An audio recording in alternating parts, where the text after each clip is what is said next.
"Hey you, the guy with the cleaning supplies." Brandon Walsh's voice bounced off the walls, his black belt catching the overhead lights. He narrowed his eyes with a smug grin. "I'll bet you've never witnessed a real match in your entire life, am I right?" Marcus Bennett stopped mopping and raised his head slowly.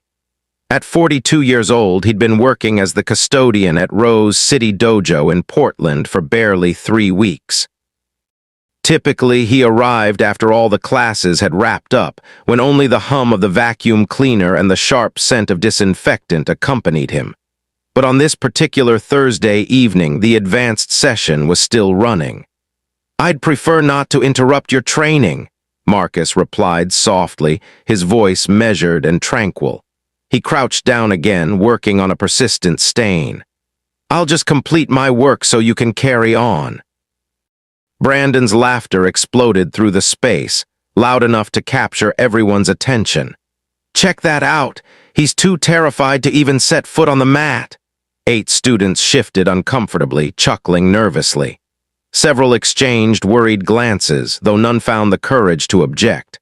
What Brandon didn't realize was that the man gripping that mop had dedicated the past 20 years attempting to erase who he truly was. Quick pause before we continue. If you're watching this from somewhere in the world right now, let me know in the comments. I read every single one. And if you're enjoying stories like this, make sure to hit subscribe and turn on the notification bell, because tomorrow's episode, it goes even deeper than this.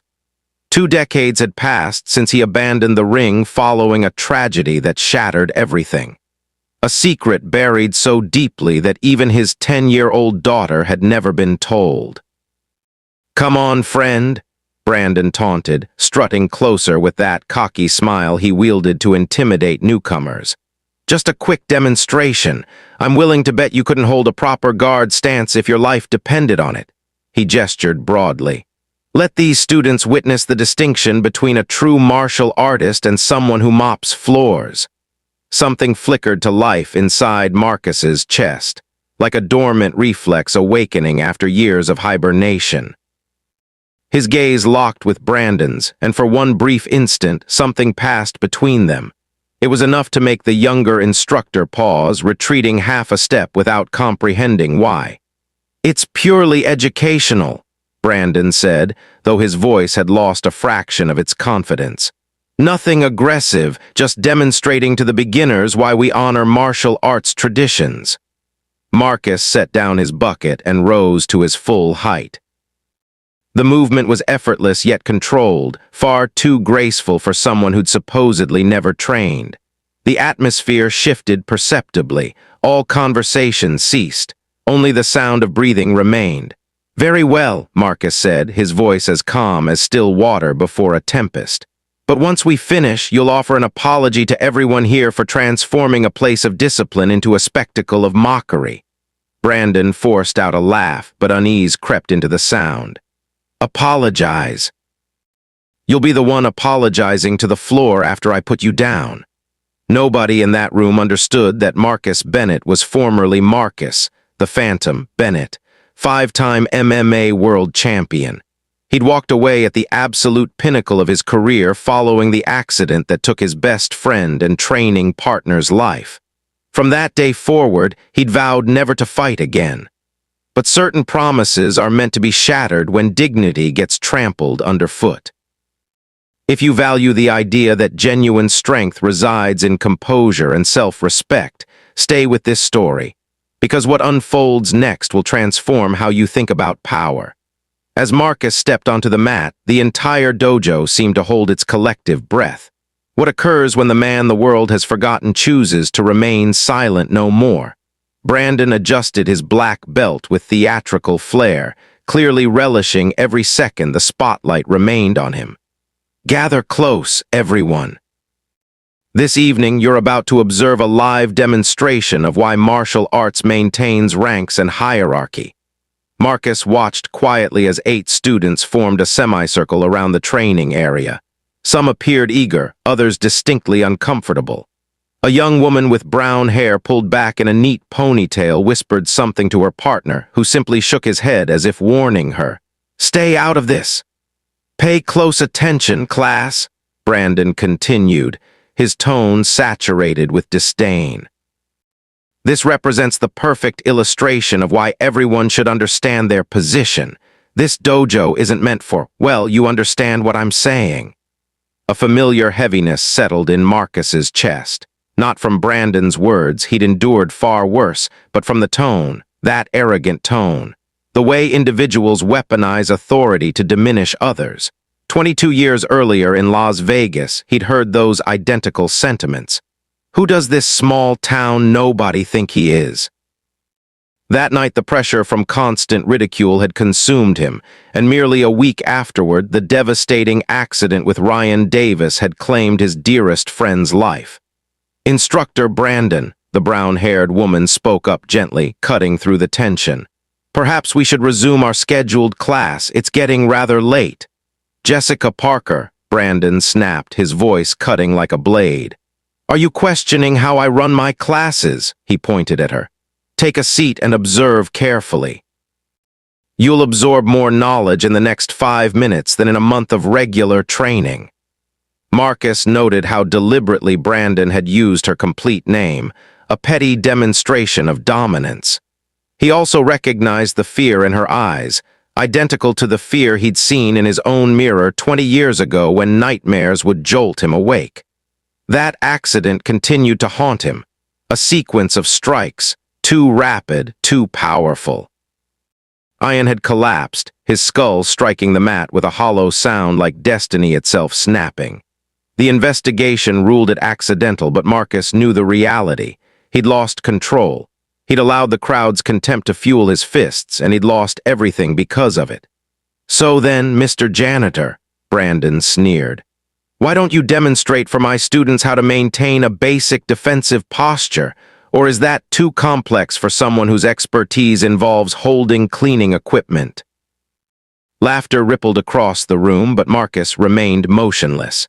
He closed his eyes, and in a single breath, he was transported from Portland back to Las Vegas under those blinding arena lights, surrounded by jeering voices, moments before the tragedy that altered his existence forever. What's the matter? Frightened? Brandon's voice sliced through the silence as he began circling Marcus like a predator evaluating prey. Or are you simply planning to stand there like the floor equipment you push around daily? Then contact came, a light shove against Marcus's shoulder, seemingly harmless, but infused with the arrogance of someone who'd never faced real consequences. Marcus absorbed the push without budging even slightly. His stance was rooted firmly like ancient oak roots clutching the earth. In that instant, Brandon felt as though he'd just attempted to move a concrete wall. His smirk wavered.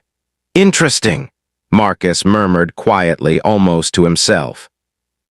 It's been quite some time since anyone's dared to provoke me this way. His voice wasn't raised. It contained no anger, yet the entire atmosphere transformed, replaced by the terrifying calm of someone who'd already traversed life's darkest valleys. Brandon didn't comprehend. He still believed he maintained control. Did everyone hear that? He said, forcing another laugh. He thinks this is interesting. Why don't we demonstrate the difference between thinking you understand and actually knowing?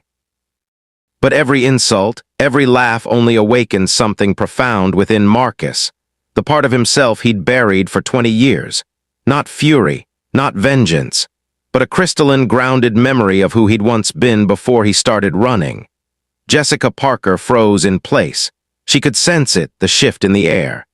The way this man stood, breathed, and occupied space radiated control and a quiet power she'd only witnessed in archival footage of true masters.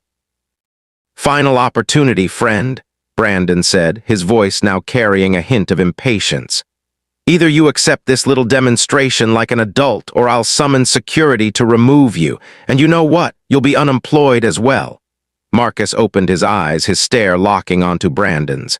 In that moment, a chill raced down the instructor's spine as if he just challenged something far beyond his understanding. Agreed, Marcus said slowly, his voice low but resonant. When we conclude, I expect you to explain to them why you've transformed a place of learning into a circus of humiliation." Brandon forced out a shaky laugh. "Explain? You'll be doing all the explaining when you're sprawled on this mat." What nobody in that room understood was that for 20 years, Marcus hadn't merely been escaping his past. He'd been learning to master his anger, forging it into a weapon of precision and silence. Every insult, every shove merely fed the storm waiting to be released. And Brandon Walsh was about to become the first, and perhaps the last, to experience its full magnitude. Brandon adjusted his stance, clearly satisfied with the heavy silence filling the dojo. 8 students formed a perfect circle around the mat. Some appeared eager to witness the demonstration, while others couldn't conceal their discomfort. "Everyone," Brandon announced theatrically, his voice booming. "Tonight, you'll witness a lesson more valuable than 6 months of standard training. The distinction between those who dedicate their lives to martial arts and those who simply clean the floors where genuine fighters train." Marcus stood perfectly still at the mat's center, but something in his breathing had shifted. He closed his eyes briefly, and when they reopened, he was no longer in Portland.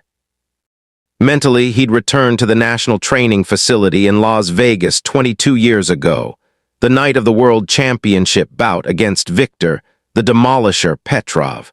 "Look at that country boy," someone had shouted from the stands back then. "I'd wager he won't survive 3 rounds against a real fighter."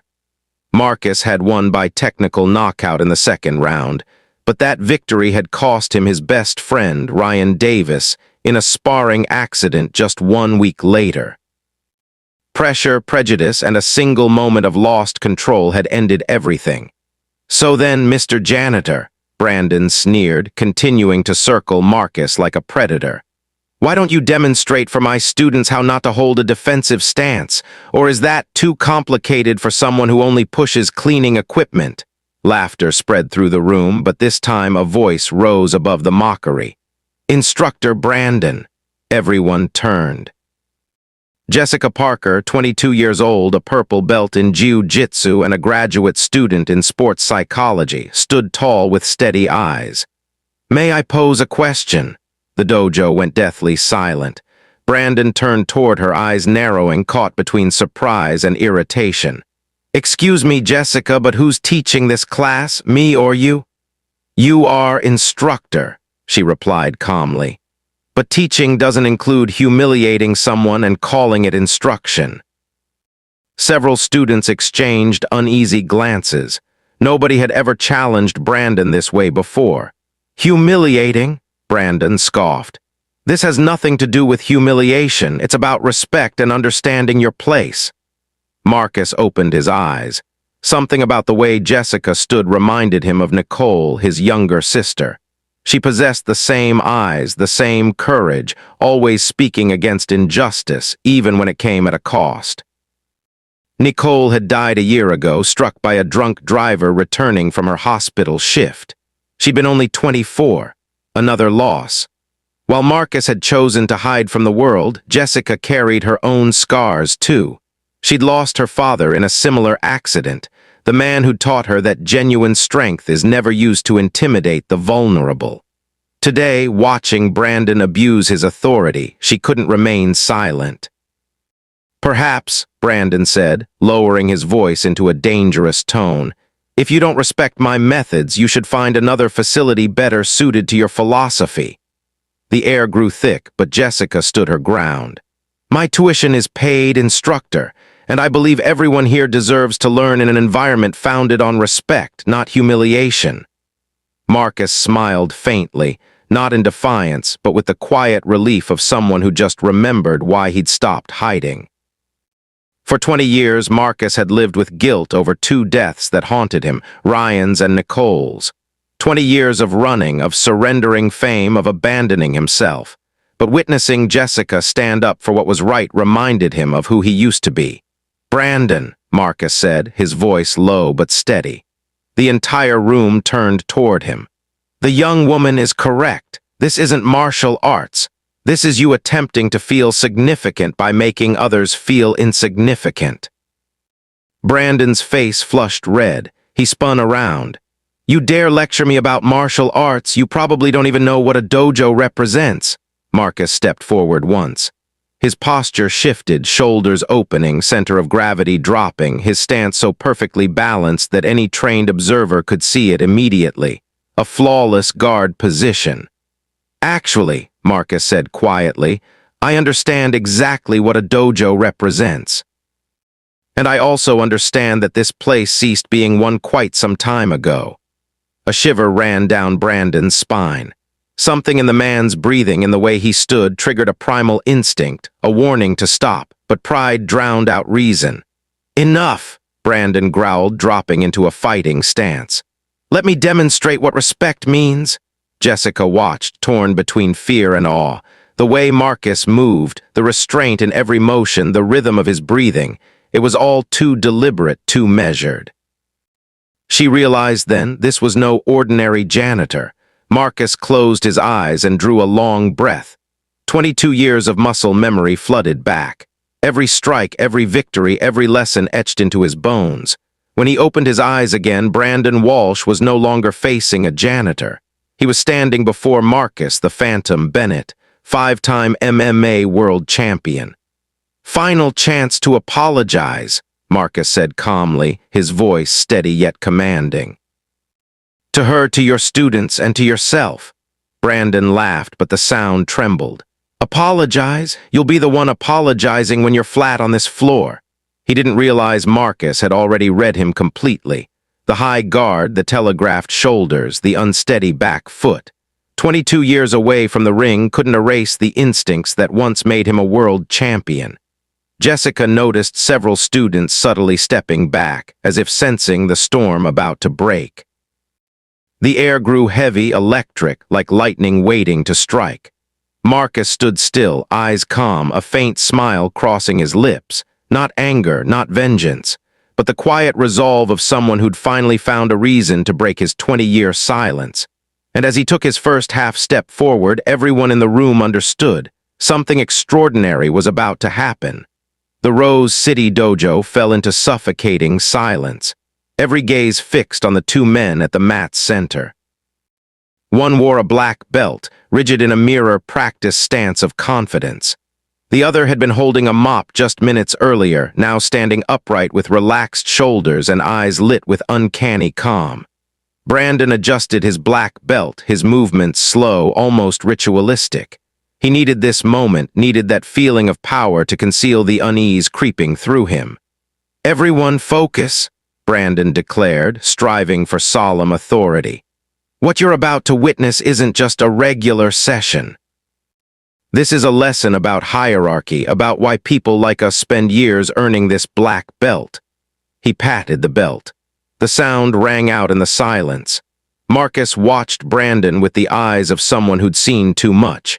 He recognized it immediately. This wasn't true confidence. It was a mask. The same mask Marcus himself had once worn 20 years ago when he'd been crumbling inside but had to appear invincible outside. Brandon, Marcus said softly, his tone non-threatening, are you certain you want to proceed with this? It wasn't a challenge, it was a warning, one final time, but Brandon had gone too far to retreat now. People were watching. If he backed down, he'd lose all credibility. I don't just want to, Brandon answered, his voice a notch higher, a tell of nervousness. I need to do this so my students comprehend that respect isn't optional. A few students exchanged uneasy glances. Travis Beck, a 28-year-old brown belt, gave a slight shake of his head. He trained with Brandon for 3 years and had never seen his teacher like this, desperate, needing to prove something. Jessica Parker pulled out her phone, not to record, but to take notes. This was valuable data for her thesis on authority abuse. Yet something in the way the janitor stood made her uneasy, as if they were about to witness something far beyond a typical confrontation. You know, Brandon continued, beginning to circle Marcus like a seasoned fighter, I spent 8 years earning this belt. 8 years of daily training, injuries, losses, and you? How many years have you spent pushing a mop? Marcus didn't answer. He simply stood there, but something in his silence made the room feel heavier. Olivia Hayes, the youngest student at 19, whispered to her friend, "This doesn't feel right, like something bad is about to happen." "Be quiet," her friend replied. "The instructor knows what he's doing." But Rachel wasn't certain. She'd taken a year of psychology at university, and one of the first lessons was that truly dangerous people never need to threaten. They simply exist, and this janitor, he existed in a way that made the room feel smaller. Brandon settled into his favorite fighting stance, the one he'd used to intimidate hundreds of newcomers. Feet shoulder-width apart, fists at chest level, weight pitched forward. The classic posture of someone accustomed to striking in controlled environments against predictable opponents.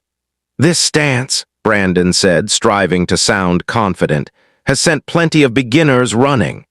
But even as the words left his mouth, he knew how hollow they sounded. Because the man facing him wasn't a beginner and he wasn't afraid.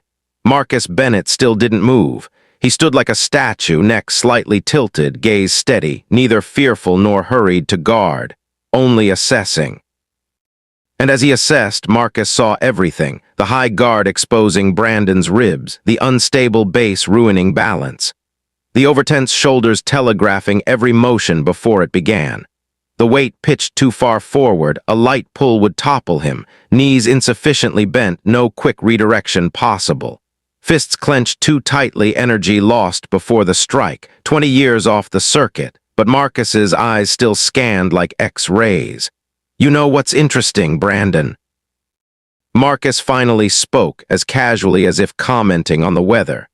"For 20 years, I've attempted to forget everything, how to move, how to breathe, how to read an opponent. I thought if I forgot, I'd be safer, the people around me would be safer."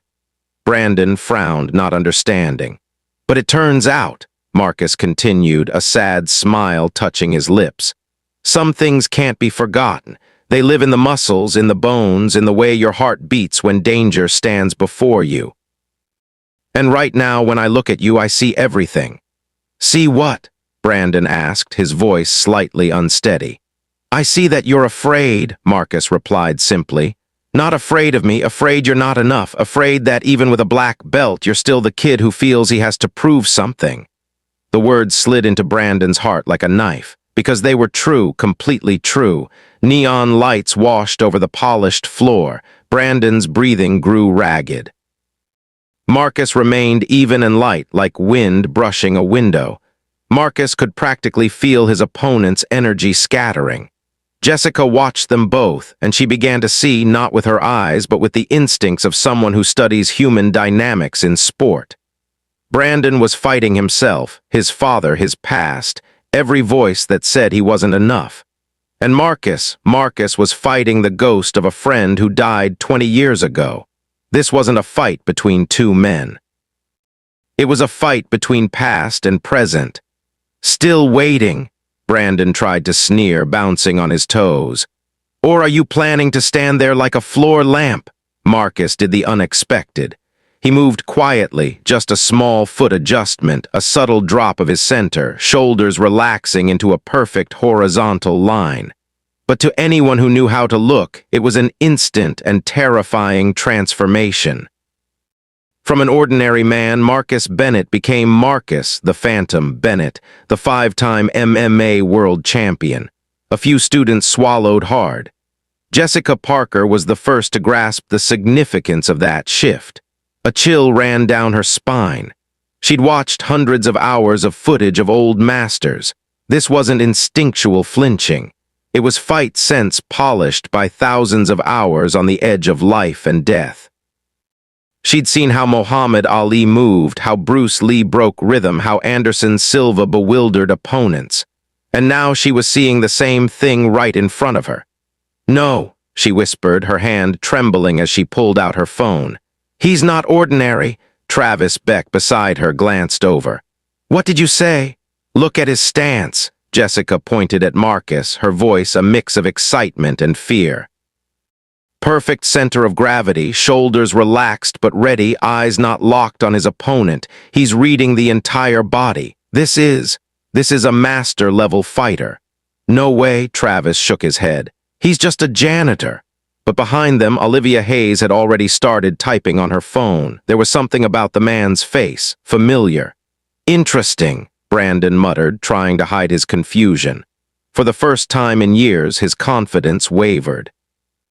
Something in the way Marcus occupied space awakened Brandon's deepest self-preservation instinct, one he'd never needed inside this safe dojo. Marcus took a single step, a small movement, barely a foot. Brandon flinched back on instinct. The movement was so unconscious, so primal that a few students looked up in surprise, a black belt backing away from a janitor. This wasn't normal. "Is he scared?" one student murmured. The whisper was small, but in the dojo's hush, Brandon heard it clearly. Blood rushed to his face. No, he couldn't be seen retreating, couldn't lose face in front of his class. He'd built this reputation for years. He couldn't let it collapse because of a janitor. "Problem?" Marcus asked gently, his voice quiet yet commanding. The room fell instantly still, not loud, not threatening. Just the absolute confidence of someone who'd stood in the world's biggest arenas and never walked away in fear. Brandon forced a smile that looked more like a grimace. "No problem, just admiring your stance. Did someone teach you that on YouTube?" The line was meant to be sarcastic, but nobody laughed. The tension had thickened to something almost tangible, something you could cut with a knife. "Actually," Marcus said slowly, his tone like a teacher explaining a point to a student without irritation or anger, "I trained at the National Training Hall in Las Vegas. Ever heard of it?" Brandon frowned. The name rang familiar, like a faded memory from some article he'd read. But his brain hadn't connected the dots yet. "Las Vegas?" he asked, a bit of confidence draining away. "What kind of weekend seminar is that?" A few students exchanged looks. Travis Beck furrowed his brow. He'd heard that name somewhere too. Jessica couldn't take it anymore. Her hand shook as she typed fast. "Las Vegas National Gym Martial Arts." The screen lit up. First line, "Las Vegas National Gym, where champions are made." Second line, "Training ground for 15 world MMA champions." Third line, "Home to legends," including her heart stuttered. This wasn't a regular gym. This was a shrine where only the best fighters in the world trained, where a single private hour with a coach could cost thousands of dollars. She looked up, eyes wide with alarm and excitement, and whispered, "Oh my God, he trained there." But it still wasn't enough. She needed to know exactly who this man was. Her fingers flew again. Marcus Bennett, fighter, Las Vegas. The screen exploded with hundreds of results, and there at the very top was a face, younger by 20 years but unmistakable, the man standing before her. Marcus the Phantom Bennett, 5-time world MMA champion. Jessica felt the room tilt. "Brandon," Marcus remained calm, his tone unchanged even as he knew the truth was about to surface. "Final chance. Apologize to Jessica for silencing her. Apologize to your students for turning this place into a circus. And most importantly, apologize to yourself for becoming exactly the kind of person martial arts teaches us not to be." The offer of mercy hung in the heavy air like smoke. Brandon could choose humility right now. He could admit he'd crossed a line and salvage a sliver of dignity, but pride, the thing that had fed him through years of insecurity, wouldn't allow it. He attacked. The first punch was technically perfect, a jab, quick and precise, executed exactly as in the manuals. It had worked on 99% of the people Brandon had sparred with over the years. Marcus Bennett wasn't in that 99%. What happened was so fast and so smooth that half the room couldn't process it. Marcus simply wasn't where Brandon's fist was aimed. His body slipped aside like water through stone. No wasted motion, not a millimeter squandered. Head tilting left by precisely 15 degrees, right shoulder rotating to draw a perfect diagonal, hips tracing an invisible arc. Brandon missed the beat, his arm extending into empty space. His punch hit air, and by the laws of momentum, his body overcommitted into his own force. "Good effort," Marcus observed gently, already rebalanced in a new position. Not far, not too close, exactly enough to control.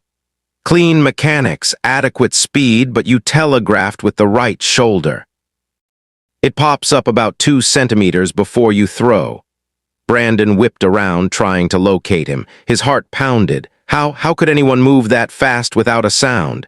Beginner's luck, he muttered, more to convince himself than Marcus. The second attack came faster, more aggressive. Jab, straight, hook. It was Brandon's favorite combination, a sequence he'd drilled thousands of times, used to end countless spars and wow newcomers. And again, Marcus wasn't there.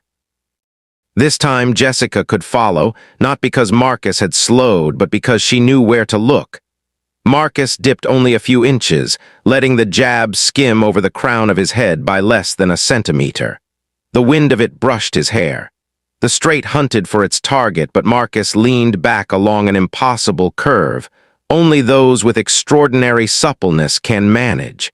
His spine bowed like bamboo in wind.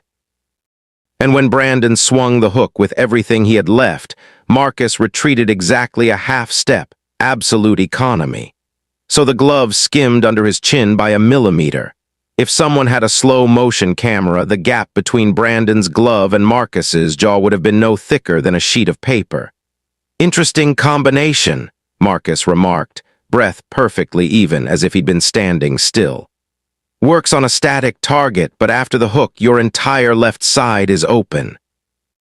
In a real fight, that's when the opponent ends it. Sweat beaded at Brandon's temples. His shirt clung wet despite having thrown only 2 sequences. His breathing grew heavy and uneven. This wasn't normal. He had thrown thousands of punches in his life, in training, in matches, in demonstrations, yet now he couldn't touch a man he'd assumed had never fought. "Stop dancing! Fight!" Brandon shouted, frustration and panic tangling in his voice. He lunged in even more recklessly.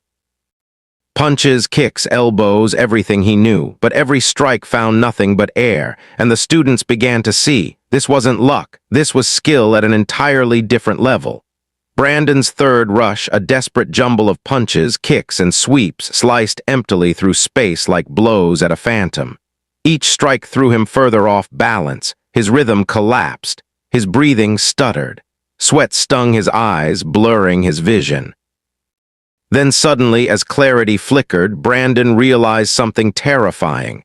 Marcus was very close, right in front of him, close enough to see every detail in the man's face.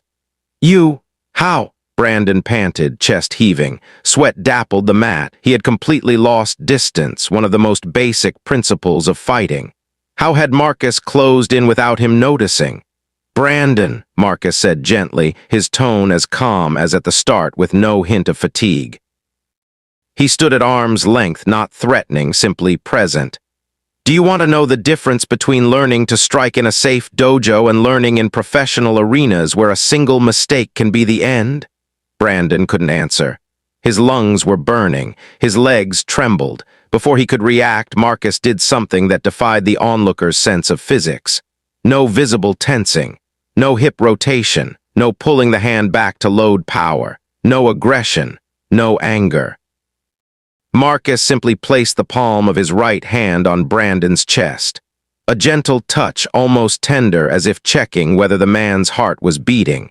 And Brandon flew, not shoved, not tripped. He literally flew as if an invisible wave had hurled him backward. His feet left the floor, his body hung for an impossible instant in midair. Time seemed to slow, then gravity reclaimed him. Brandon sailed back nearly 2 meters, an absurd distance for such a light touch, and landed flat on his back with a thud that made the entire room hold its breath at once. The sound echoed in absolute silence. No laughter, no cheers, no clapping. Only the horrified quiet of people who had just seen something beyond their understanding of martial arts. Travis Beck stood slack-jawed, unable to believe what he'd witnessed. Olivia Hayes clutched her friend's sleeve, eyes wide.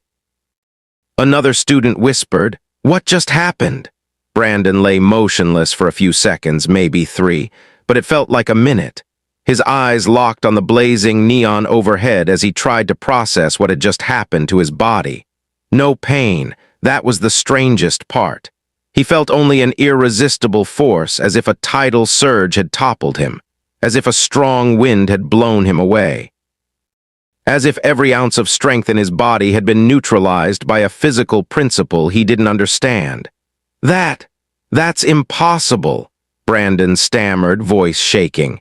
He lurched to sit up, but his legs were jelly unresponsive. Jessica Parker stood stunned, phone trembling in her hand.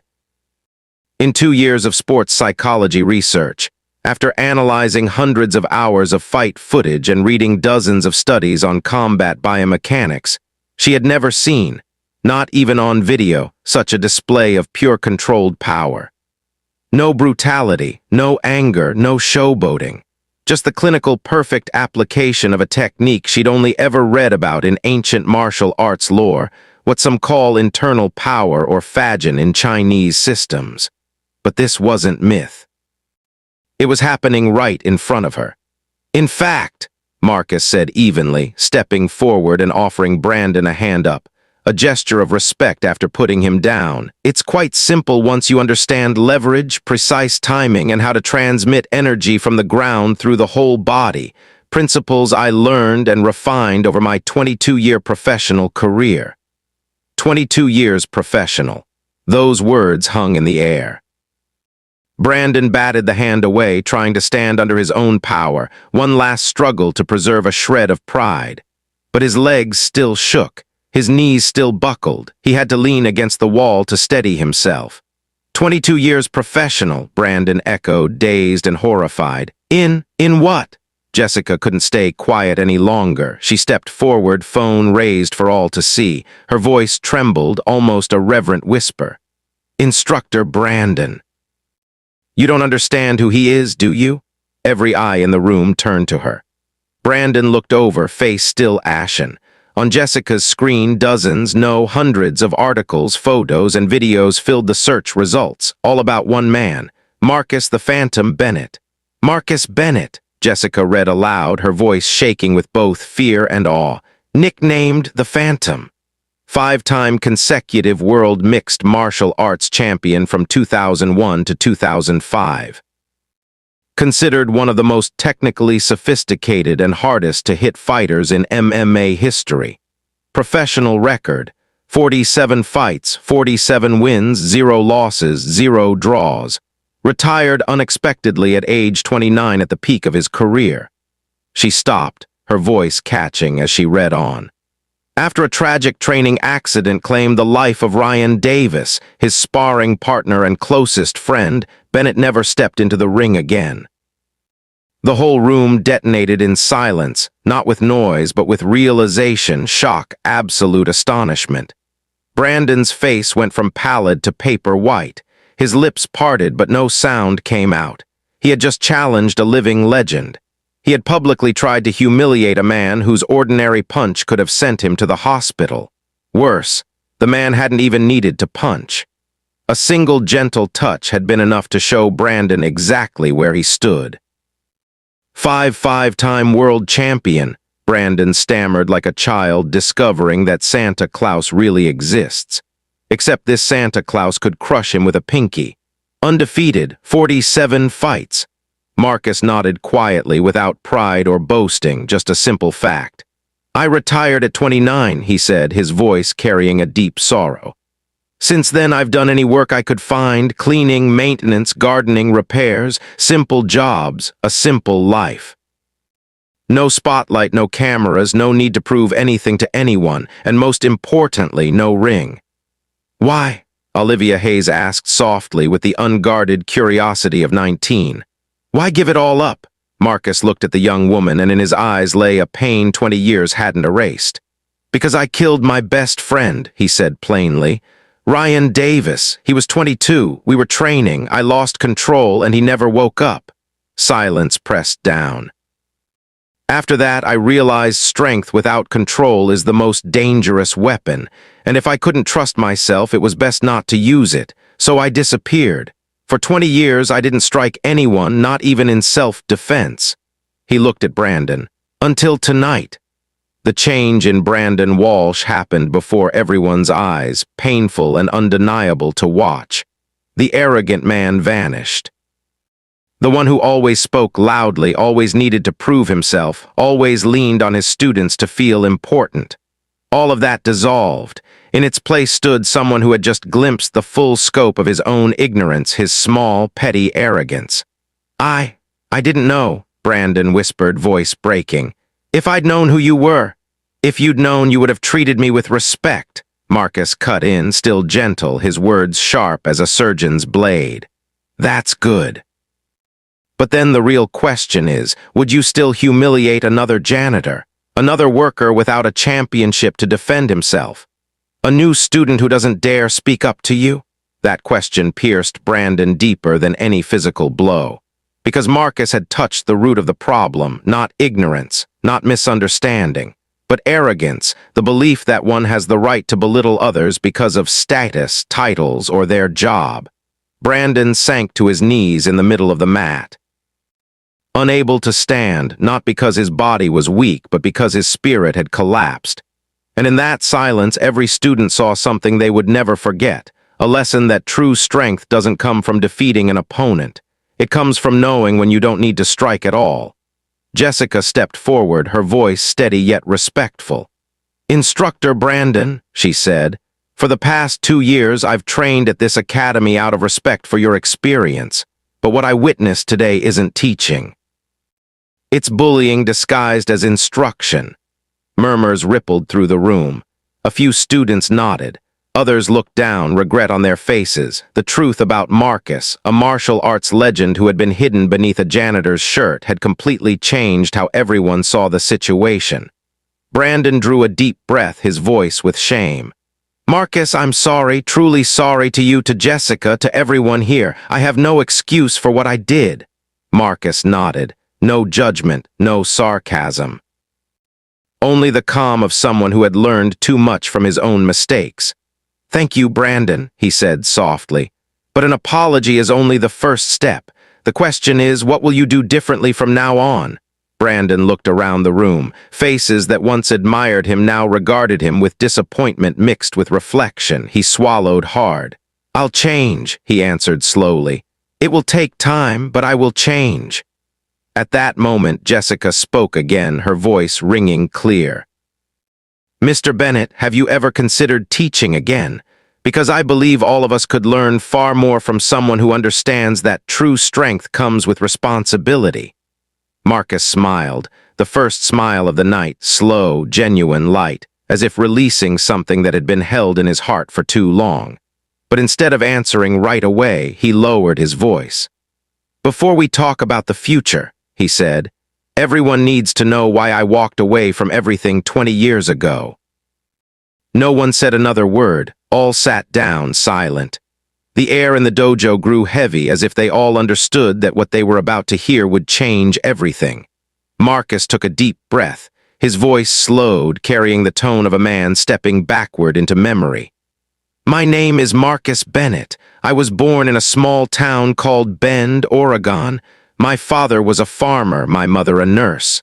We weren't wealthy, but we had each other." He paused, as if seeing again the old fields and his mother smiling at the window. "When I was 15, an MMA coach named Marcus Reeves came to town. He saw something in me, an innate instinct, he called it. He trained me for free every day after school. By 18, I was state champion. At 20, I turned pro. At 22, I was a world champion." Jessica fell silent, her hand taking notes, no longer as a research student, but as someone hearing a confession. Marcus went on, "But there was a problem. Every time I won, people said it was luck, that I didn't deserve it, that I didn't belong in their world. Not because of race, I'm white, but because I didn't come from a big gym, didn't have connections, didn't have money."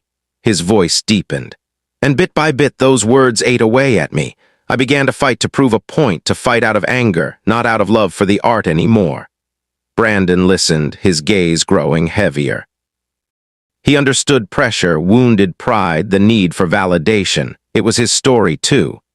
"After I won my 5th belt," Marcus continued, "I started training with Ryan Davis, my best friend in the world. We were like brothers." His voice trembled slightly. "That day was just normal practice, but I came into the gym angry. A reporter had just written that my win was luck, that I'd soon be exposed. And when Ryan and I started sparring, I lost control. I hit too hard, too fast, too angry. He closed his eyes and drew a hard breath. One punch, Ryan fell, his head hit the mat, and he never woke up.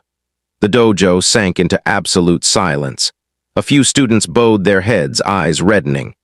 They said it was an accident, but I knew it was my fault. I let anger steer me, and my best friend paid the price. 3 days later, I retired. I gave up the belts, the money, everything. I disappeared. I swore to myself I would never fight again, never let my fists hurt anyone else. He gave a faint, sorrowful smile. And I kept that promise for 20 years. I worked as a janitor, maintenance, whatever I could find. Simple jobs, a simple life. No spotlight, no cameras, no need to prove anything to anyone. And most importantly, no ring. Not even my daughter knew who her father used to be. Jessica quietly wiped away a tear. The story wasn't only about guilt. It was about atonement, about choosing to live smaller to protect the world from oneself. But today, Marcus looked toward Jessica. I saw a young woman stand up for what is right, protect others, speak out even when it might cost her. His eyes were warm and bright, like a light switched on after 20 years of darkness. And I realized I was wrong. Strength isn't the problem is how we use it. Hiding, fearing, avoiding, that doesn't honor Ryan. He turned to Brandon. If I teach again, I'll teach this. True strength isn't in making others feel small. It's in helping them stand taller, in knowing when not to strike. Martial arts isn't about controlling your opponent. It's about controlling yourself. Brandon nodded slowly. The room was quiet, save for the long exhale of people who were truly understanding. I get it now, he said softly. And I'm sorry, not just for today, but for every time I used my position to make someone feel lesser. Marcus set a hand on his shoulder, not to assert dominance, but to share the weight. We've all made mistakes, Brandon. The question is whether we learn from them. Morning sunlight poured through the windows of Rose City Dojo, illuminating a scene very different from the night everything changed. Marcus Bennett stood before the class, no longer a janitor, but an instructor. There was no colored belt on his uniform, only plain white fabric. Why don't you wear a belt, instructor? A young student asked on the first day. Because a belt is just cloth, Marcus replied. It doesn't make you a better fighter, and it doesn't make you a better person. What makes you better is the person you choose to be every day. From the 8 students of that fateful night, the class had grown to 32. All over Portland, people were talking about Instructor Marcus. The man who had been a legend lost everything, then found himself again through teaching. But this wasn't an ordinary martial arts class. Today, Marcus said, we won't start with technique, we're going somewhere. A bus took the entire class to Rose City Cemetery on the outskirts of town. Marcus led them to a simple grave. Ryan Davis, 1983-2005, he lived to fight and fought to live. Marcus knelt and laid his hand on the headstone. This is Ryan Davis, he said softly. My best friend, and he died because of me. The class stood silent as Marcus told the whole story, no abridging, no evasion. The pressure, the anger, the punch, the death. I retired the next day, he concluded, not because I was afraid to lose, but because I was afraid to win when I couldn't control my strength. You don't learn martial arts to hit people. You learn it to control yourself. At the edge of the group, Harper Bennett, Marcus's 10-year-old daughter, heard her father's passed in full for the first time. Tears fell, but her face shone with pride. Dad, she whispered back at the dojo later. I'm proud of you. Marcus knelt and hugged her. I'm proud of you too, Harper. That afternoon, Brandon Walsh sat in the locker room looking at his new uniform. He was no longer the gym owner. He had sold it to Marcus for a symbolic price and now worked as an assistant instructor. The decision hadn't been easy. A week after the incident, he lost half his students. The discreet video Jessica recorded spread across the internet. A black belt humiliated by a janitor. His reputation in the martial arts community collapsed. Ironically, it was the best thing that had ever happened to him. Over the past 3 months, Brandon had learned more than martial arts. He learned humility, respect, and how to teach without domination. Most importantly, he understood that value doesn't come from making others smaller, but from helping them grow. Brandon. Marcus knocked on the door. "There's a new student. I think you'll want to meet her." In the lobby stood a 15-year-old girl with her mother. The girl kept her eyes down, shy. "This is Emma," the mother said. "She's being bullied at school. We hope martial arts can help her feel more confident." Brandon saw himself 20 years earlier, awkward, insecure, longing for a place to feel worthy. He knelt to meet her eyes. "Emma," he said gently, "I can't promise that martial arts will make you strong, but I promise it will teach you something more important, that the strength was already inside you." Emma looked up, a spark of hope in her eyes. "Really? Really?" Brandon smiled. "And I know because someone just taught me that." 3 months after the incident, Marcus stood in his office, no longer the tool closet it used to be. The walls were covered in photos, not of his victories, but of his students, their progress, their smiles, their stories. Jessica Parker knocked. "Instructor Marcus, may I come in?" "Come in, Jessica." She placed her freshly finished thesis on the desk. "I wrote about the abuse of power in martial arts. I wanted to thank you." "Thank me?" Marcus smiled faintly. "I only stood up for myself." Jessica shook her head. "Oh, you showed us that true strength isn't the ability to hurt others, but the ability to hold back." She paused a beat, then continued. 5 years ago, I lost my father in a car accident, a drunk driver. My dad always taught me strength is for protection, never for harm. That night when I saw you exercising control, even though you could have hurt Brandon, I thought of my father, and I knew there are still good people in the world." Marcus's eyes glistened. "Your father would be proud of you, Jessica. And so am I. You stood up for what's right, even when it might cost you. That is real courage." That night, Marcus sat at the kitchen table with Harper, helping her with homework, a 3-month ritual now, father-daughter time every evening. "Dad," Harper looked up from her math, "can I ask you something?" "Sure, sweetheart." "Do you regret it, giving it up, being a great fighter, then afterwards just cleaning?" Marcus thought, then nodded. "I used to regret it for 20 years. I thought I'd wasted my life, that I should have been somebody important, and instead I was nobody." He smiled at her. "But now I understand. I wasn't nobody. I'm your dad. I'm my student's teacher. I'm a friend to those who need me, and that matters more than any belt." Harper hugged him tight. "To me, you're a champion, the #1 champion." The dojo was packed, 50 students of all ages and backgrounds, affluent and struggling, confident and timid, strong and fragile. Marcus stepped out, beltless, carrying only a heart full of experience. "Today I ask, why do you train? To be strong, to defend myself, to win?" Students called out various answers. Marcus nodded. "All true, but the truest answer is you train to find out who you really are, not the strongest or the fastest, but the best version of yourself, the one who controls power, lifts others up, and knows when to strike and when to step away. That's the lesson I learned the hard way. And I hope you learn it without paying the price I did." The class fell quiet, then applauded, not loudly, but steady and respectful, as if they just found something they hadn't known they were seeking. Marcus stood before Ryan Davis's headstone. He came every week now, no longer out of shame, but out of gratitude. "Thank you, Ryan," he whispered. "You taught me the greatest lesson. Uncontrolled strength is dangerous. Controlled strength is a gift."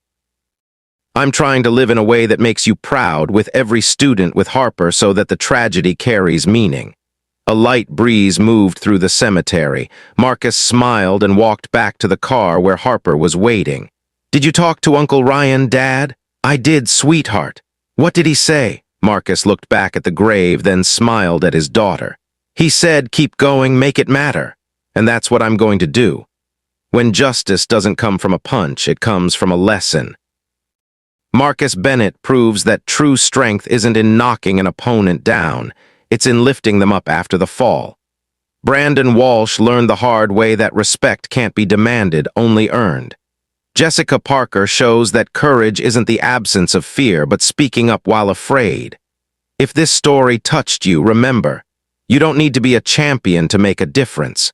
You need the courage to stand for what's right, the humility to admit you're wrong, and the generosity to lift others up. That is the kind of strength that changes the world. Which moment resonated with you most? The quiet power of Marcus's restraint, Jessica's courage to speak up, or Brandon's transformation through humility? The choice to use strength wisely rather than destructively is one we all face, not in dojos but in daily life.